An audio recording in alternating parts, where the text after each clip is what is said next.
Hello everyone, welcome to my YouTube channel again. आज फिर से मैं आपका स्वागत करता हूं मेरे इस यूट्यूब चैनल पर, जिसका क्या नाम है एएस एकेडमी। आज मैं फिर से एक इम्पोर्टेंट और महत्वपूर्ण क्लास आपके लिए फिर से लेकर के हाजिर हो गया हूं। आप मुझे पता है, आप मुझ पर विश्वास आपने जितना विश्वास आपने दिखाया है वो उस विश्वास को मैं टूटने नहीं दूंगा, क्योंकि जो भी मैं क्लास आपको दे रहा हूँ या जिस भी प्रकार की मैं क्लास बना रहा हूँ, आपने बहुत ज्यादा प्रेम दिखाया है। इसके लिए मैं आपका धन्यवाद देता हूँ। आज मैं मतलब व्यंजन संधि की क्लास लेकर के आया हूँ। पहले भी मैं आपकी जो व्यंजन संधि थी वो करवा रहा हूँ। जो आपने प्रीवियस क्लास नहीं देखी है तो एक बार वो क्लास जरूर देख लें। और सभी बच्चे नोट्स बना रहे होंगे, अच्छे से प्रिपेयर कर रहे होंगे। इसके लिए मैं आपको बता दूं, जो मैं आज क्लास स्टार्ट करने वाला हूँ, ये जो जो लोग नए जुड़े हैं उनके लिए मैं ये बताना चाहता हूँ कि जो मैं ये क्लास स्टार्ट कर रहा हूँ, इससे पहले भी मैंने इसी प्रकार की बहुत सारी क्लास दे रखी हैं। जो बच्चे मुझसे काफी समय से जुड़े हैं उनको सब बातें पता है, तो वो तो नोट्स बना रहे होंगे। लेकिन जो बच्चे नए जुड़े हैं, जो भी नए हैं इस मेरे यूट्यूब चैनल पर, वो एक बार इस क्लास को अच्छे से देखें और उसके बाद लाइक शेयर सब्सक्राइब जरूर कर दें। और मैं आपको कैसा पढ़ाता हूँ आपको पता लग जाएगा 10 या 15 मिनट में। और ये क्लास जो है ये बहुत ही ज़्यादा महत्वपूर्ण रहने वाली है। जो भी क्लास स्टूडेंट हो या चाहे गवर्नमेंट जॉब की प्रिपरेशन करने वाले बच्चे हों, उन सभी के लिए बहुत ही ज़्यादा महत्वपूर्ण होने वाली है आज की क्लास। और हम पढ़ रहे थे कौन सी संधि? जो हम पढ़ रहे थे वो पढ़ रहे थे व्यंजन संधि। और व्यंजन संधि में कोई पार्ट नहीं पढ़ रहे थे, हम उनके नियम पढ़ रहे थे, क्योंकि इसके कोई भाग या प्रकार नहीं होते। हम पढ़ रहे हैं व्यंजन संधि के नियम। और नियम नंबर कौन सा चल रहा है हमारा? 3 कंप्लीट हो चुके थे, आज चौथा हमारा नियम चल रहा है। तो मेरे साथ बने रहें और इस क्लास को आइए जल्दी से स्टार्ट करते हैं। देखो, व्यंजन संधि किसे कहते हैं मैं हर बार बताता हूँ। व्यंजन संधि किसे कहते हैं? जब व्यंजन का योग किसके साथ हो जाए, चाहे स्वर के साथ हो जाए एक बार, चाहे व्यंजन का योग स्वर के साथ हो, चाहे स्वर पहले आ जाए व्यंजन उसके साथ योग करे, या फिर व्यंजन का व्यंजन के साथ योग, उसे ही हम क्या कहेंगे? उसे ही हम व्यंजन संधि कहेंगे। आज जो उसका नियम है वो कौन सा नियम है? वो हमारा नियम नंबर 4, यानी चौथा हमारा नियम है। हम इससे पहले 3 नियम पढ़ चुके हैं और अच्छे से आपको समझ में भी आए होंगे, मैं सोचता हूँ। देखिए, चौथा जो हमारा नियम है वो क्या कहता है? अगर स्वर के बाद, आपको पता ही है स्वर 11 होते हैं, तो अगर स्वर के बाद क्या आ जाए? 6 आ जाए। मैं मार्कर थोड़ा अलग कलर का यूज कर लेता हूँ, हाईलाइट हो जाएंगे ताकि आपको पता चल सकेगा। देखो, मेरी आवाज आप तक आ रही होगी, अच्छे से रिकॉर्डेड हो रही होगी, आई थिंक, मैं समझता हूँ। Yes, we are live now. अगर स्वर के बाद क्या आ जाए? 6 आ जाए। स्वर के बाद 6 आ जाए, 6 छतरी वाला 6, ठीक है। 6 का योग हो तो 6 जो हमारा है, 6 से पहले आधा च क्या जोड़ दिया जाता है? आधा च जोड़ दिया जाता है। ये एक नियम है हमारी व्यंजन संधि का, जो आपको नियम बिल्कुल से याद कर लेना है अच्छे से सुबह उठ के। क्या है? 6 का योग किसके साथ हो जाए? स्वर के साथ, यानी स्वर पहले आ जाए उसके बाद 6 का योग हो जाए, तो 6 से पहले क्या जोड़ दिया जाएगा? 6 जोड़ दिया जाएगा। जैसे कि स्वर कितने हैं? 11, ए आ ई उ ए री ए आई ओ औ, ये हमारे 11 स्वर हैं, आपको पता ही है। इसके साथ अगर 6 का योग हो जाए तो 6 से पहले क्या जोड़ दिया जाएगा? आधा च जोड़ दिया जाएगा, हलंत के साथ च जोड़ दिया जाएगा। इस प्रकार से ही आपको नियम याद रखना। आइए इसको और अच्छे तरीके से और प्रगाढ़ तरीके से हम कैसे सीख सकते हैं? उदाहरणों के द्वारा सीख सकते हैं। मैंने आपको पहले भी बताया है कि हम जितनी ज्यादा प्रैक्टिस करेंगे उतना ही हम अच्छे से लर्न कर पाएंगे, अच्छे से याद कर पाएंगे। तो आइए इनके जो एग्जाम्पल है, उदाहरण है, वो हम करते हैं। देखो, वी, यहाँ क्या दिखा आपको? वी प्लस छेद। देखिए, जो इसका मूल जो वर्ण है वो क्या है? वह है। वह पर मात्रा लगी हुई है छोटी ई की, ठीक है। तो ई के साथ देखो, यहाँ लिखा हुआ था ना, स्वर जो है स्वरों के साथ 6 जुड़ जाए, यानी स्वर ई आया है यहाँ छोटी ई, ये देख सकते हो आप। यहाँ जो है वो किसका योग हुआ? ई का योग हुआ है, छोटी ई का, और प्लस में 6 जुड़ा है।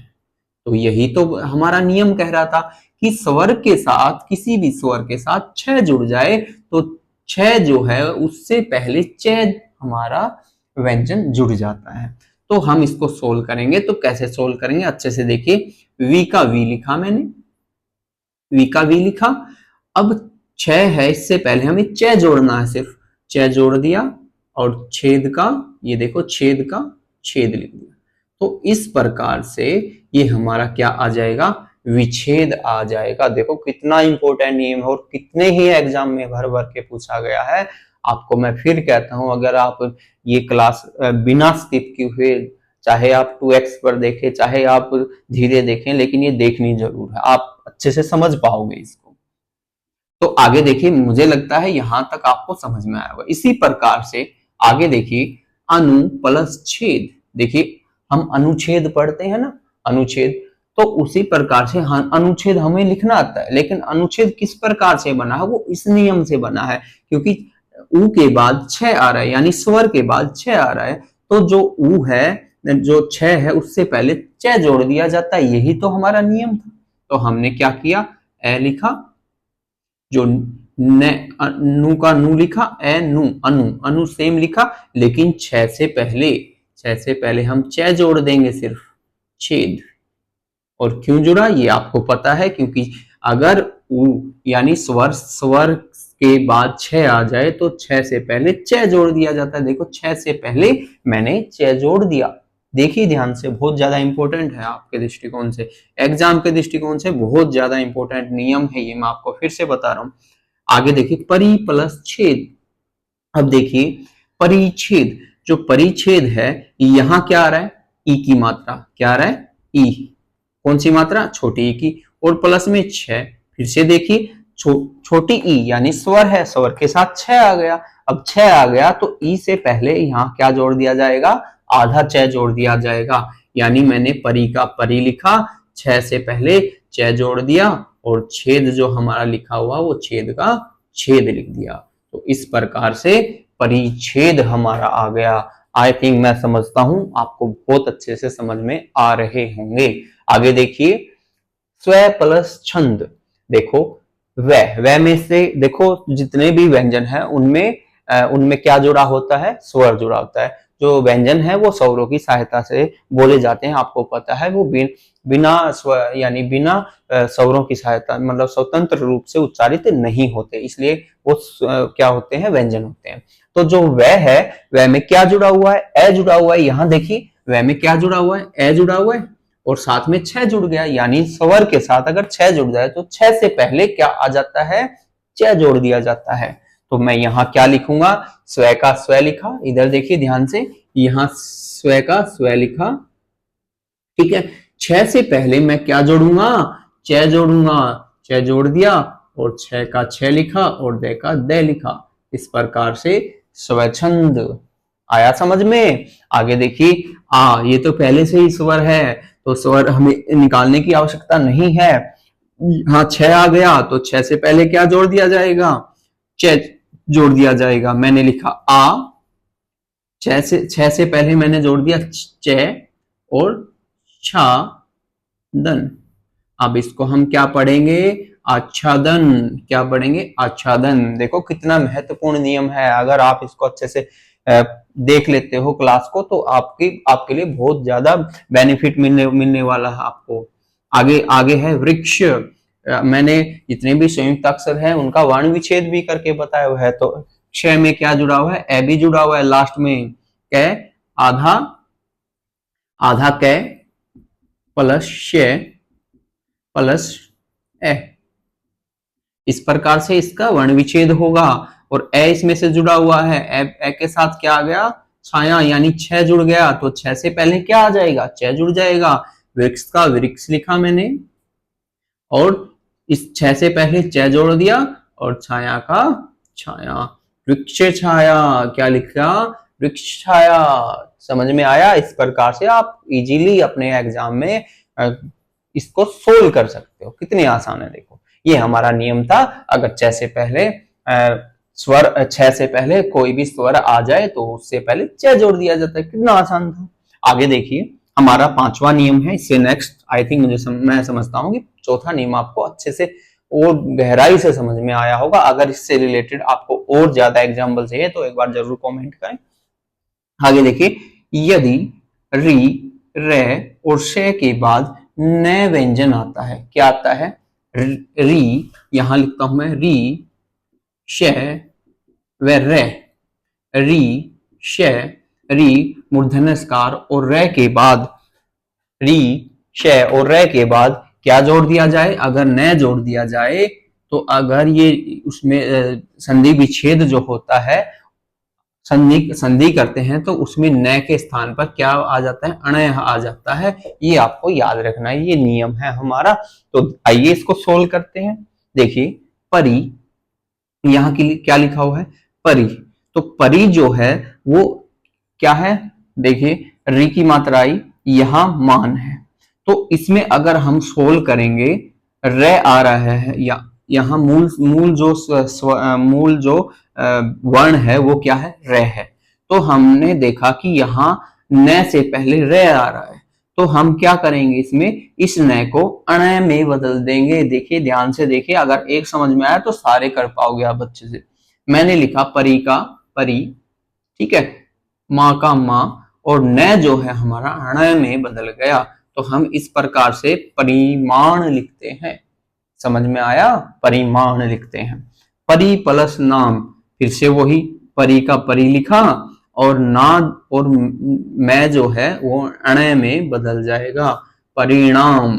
देखिए जो न है, क्योंकि यहां भी रे आया है, हमारा नियम यही तो था, री के बाद अगर मैं आ जाए तो न आ जाए तो किस में बदल जाएगा? न में बदल जाए। ये न है, परिणाम है, ठीक है, परिणाम, ये मैं है, ठीक है, परिणाम, ठीक है। न जो है वो मैं में बदल जाएगा। आगे देखिए प्र जो है वो मान।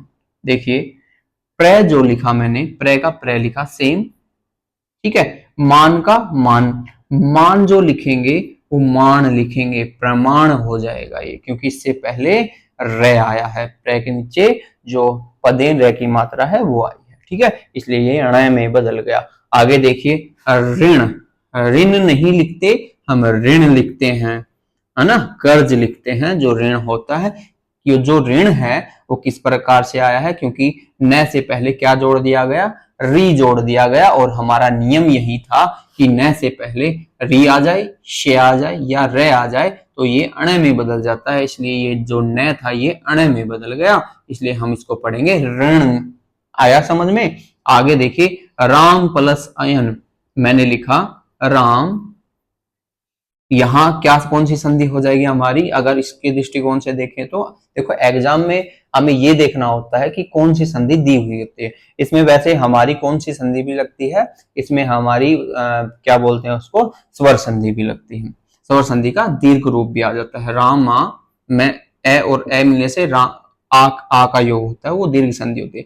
रामा रियण, ठीक है, तो हम इस प्रकार इसको रामायण बोल सकते हैं, ठीक है। ये न का क्या हो गया? अणय हो गया, इसी प्रकार से हुआ है, क्योंकि जो क्या था, जो न था, न से पहले किसका योग हो रहा है? यहाँ रे का योग हो रहा है, यहाँ रे दिख रहा है, ठीक है, इस प्रकार से। कृष्ण प्लस ऋण, तो हम इसको कृष्ण लिखेंगे। कृष्ण क्यों लिखा? क्योंकि तालव्य सॉरी मूर्धन्य स्कार का योग हो रहा है न से पहले, ठीक है। आई थिंक आप समझे होंगे, इस नियम को काट देना क्योंकि ये शायद इसका एग्जाम्पल नहीं है। आगे देखिए यदि स व्यंजन से पहले, मैं समझता हूं आपको ये जो नेक्स्ट नियम था पांचवा नियम वो भी अच्छे से समझ में आया होगा। अब देखिए यदि स व्यंजन से पहले, अगले नियम पर चलते हैं जल्दी से, हमें ज्यादा बड़ी क्लास नहीं करनी है, छोटी क्लास करनी है, और छोटी क्लास में हमें बहुत ज्यादा जो हमें नॉलेज गेन करनी है वो करनी है। तो यदि स व्यंजन से पहले, क्या स व्यंजन, ये दंतस्कार वाला स है, स व्यंजन से पहले ए या आ से भिन्न कोई भी स्वर हो, ये क्या कह रहा है इसको ध्यान से समझे। यदि स व्यंजन से पहले, देखो यहां क्या बोला, यदि स व्यंजन से पहले ए आ से भिन्न कोई भी स्वर हो, इसका जो योग हो रहा है वो ए और आ से ना हो करके किसी से भी हो, ए और आ ना हो और किसी से भी हो, तो कोई भी स्वर आए तो स जो है वो किसमें बदल जाएगा? हमारा मूर्धन्य स्कार में, मूर्धा जो स्कार है उसमें बदल जाएगा। कैसे बदल जाएगा? देखिए अभी प्लस से, क्या हम अभिषेक ऐसे लिखते हैं? क्या हम अभिषेक ऐसे लिखते हैं? अभिषेक। क्या किसी ने अभिषेक ऐसे देखा है? नहीं। अभिषेक का मूर्धन्यस्कार आता है, यहाँ दंतस्कार है। क्यों आया? वो इसी नियम से आया है। कैसे? मैंने लिखा अभी का अभी लिखा, ठीक है। इसी नियम से देखें तो जैसे कि स से पहले देखो, स है, स से पहले ए और आ ना आए, इसमें क्या आ रहा है? ई आ रहा है, इसलिए जो स है मूर्धन्यस्कार में बदल जाएगा, यानी मैंने लिख दिया शेख। तो हम अभिषेक इस प्रकार से लिखते हैं। आई थिंक आपको समझ में आ रहे होंगे। अगर आ रहे हैं तो एक बार लाइक कमेंट शेयर जरूर कर दें। आगे देखें, नी प्लस शेद। देखो ई की मात्रा आई है तो नी का नी लिखा, शे जो है वो किस में बदल जाएगा? मूर्धन्यस्कार में बदल जाएगा। निषेध, मनाही किसी चीज की, है ना, तो निषेध इस प्रकार से आएगा। आगे लिखा सु। देखो उ की मात्रा लगी हुई है, उ के बाद क्या आया है? स आया है, यानी दंतस्कार आ जाए तो ये दंतस्कार जो है ये मूर्धन्यस्कार में बदल जाएगा। इसमें आ जाए, क्या आ जाएगा? सुषुप्ति। सुषुप्ति, ठीक है। इस प्रकार से सुषुप्ति हमारा आ जाएगा। आगे है हमारा वी प्लस सम। देखो ई की मात्रा आ रही है और स का योग हो रहा है। अब ये जो स है दंतस्कार, ये मूर्धन्यस्कार में बदल जाएगा। वी का वी लिखा मैंने, ठीक है। जो स है हमारा वो मूर्धन्यस्कार में बदलकर विषम आ जाएगा, है ना, विषम, ठीक है। विषम हम ऐसे लिखते हैं, ओके। विषम हम ऐसे दंतस्कार वाला स करके नहीं लिखते, है ना, ऐसा गलत हो जाता है, ये हमारा राइट हो जाता है। तो आई थिंक आपको समझ में आ रहे होंगे ये मूर्धन्यस्कार क्यों आ रहा है, ठीक है। आगे देखिए, नी प्लस सिद्ध। हमने नी का नी लिखा, क्यों? क्योंकि इसके साथ ए या आ का योग नहीं हो रहा, ई का योग हो रहा है और से का से। अगर दंतस्कार का योग हो रहा है तो ये किस में बदल जाएगा? मूर्धन्यस्कार में। निषिद्ध, है ना, निषिद्ध। और निषिद्ध को हम ऐसे भी लिख सकते हैं, नी शी आधा दे और ध, निषिद्ध। इस प्रकार से भी हम लिख सकते हैं। देखिए सु प्लस समा, सुषमा। देखिए सुषमा को हम समा ऐसे नहीं लिखते डायरेक्ट, हम इसको ऐसे लिखेंगे। सु का सु लिखा क्योंकि यहाँ योग उ के साथ हो रहा है स का, तो ये मूर्धन्यस्कार में बदल जाएगा, श प्लस मा। आई थिंक आपको ये चीज समझ में आई होगी अच्छे से। और मैं आपको बता दूं एक चीज और, ये अगर आपको सारी चीजें समझ में आई हैं तो मैं आपको कुछ उदाहरण दे रहा हूं ताकि आप कमेंट बॉक्स में उसका उत्तर दे सके। मैंने लिखा अनु प्लस शरण। क्या लिखा? अनु प्लस शरण। अनु प्लस शरण, क्या लिखेंगे? अनु प्लस शरण। एक एग्जाम्पल ये है। दूसरा एग्जाम्पल मैं दे रहा हूं आपको, वी प्लस समरण। वी प्लस समरण, ठीक है। और तीसरा एग्जाम्पल मैं आपके लिए दे रहा हूं, अनु प्लस कार। अनु प्लस सकार। अनु प्लस सकार, स्वार। स्वार ले लें, कार में स्वार। अनु प्लस स्वार। ये जो मैंने दिए हैं आपको होमवर्क, ये आपको बताना है कि मैंने जो संधि विच्छेद किए हैं इनका आंसर आप क्या देंगे, क्या उत्तर हो सकता है इन तीनों का। कमेंट बॉक्स में एक बार अवश्य जरूरी रूप से आप बताएंगे जो मेरी क्लास रेगुलर देख पाए।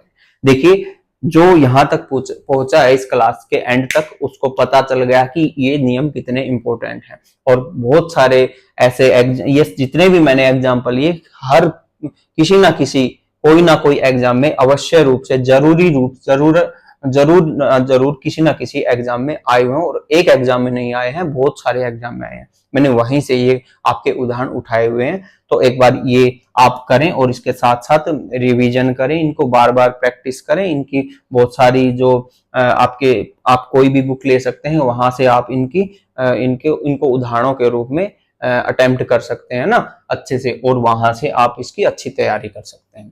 तो ये थी हमारी आज की क्लास। आपको आज की क्लास कैसी लगी एक बार कमेंट अवश्य करें। और ये जो मैंने तीनों क्वेश्चन दिए हैं ये आपको बताने हैं कि ये किस संधि के भेद हैं और कहाँ आएंगे और इनका उत्तर क्या होगा अगर हम इनका संधि विच्छेद करके इनको जोड़ते हैं। तो आई थिंक आपको आज की क्लास अच्छी लगी होगी। इसी के साथ मैं आज की क्लास को विराम देता हूं। और क्या ही कह सकता हूँ, आपके एस्टेट के एग्जाम भी नजदीक है, आपके और भी काफी एग्जाम है वो भी काफी नजदीक है। तो आप अपनी तैयारी को रेगुलर या लगातार तरीके से चलाते रहें और आपके भविष्य के उज्जवल भविष्य की मैं कामना करता हूँ। इसी के साथ मैं आपसे विदा लेता हूँ, कल फिर मिलते हैं। जय हिंद, जय भारत, जय विद्यार्थी।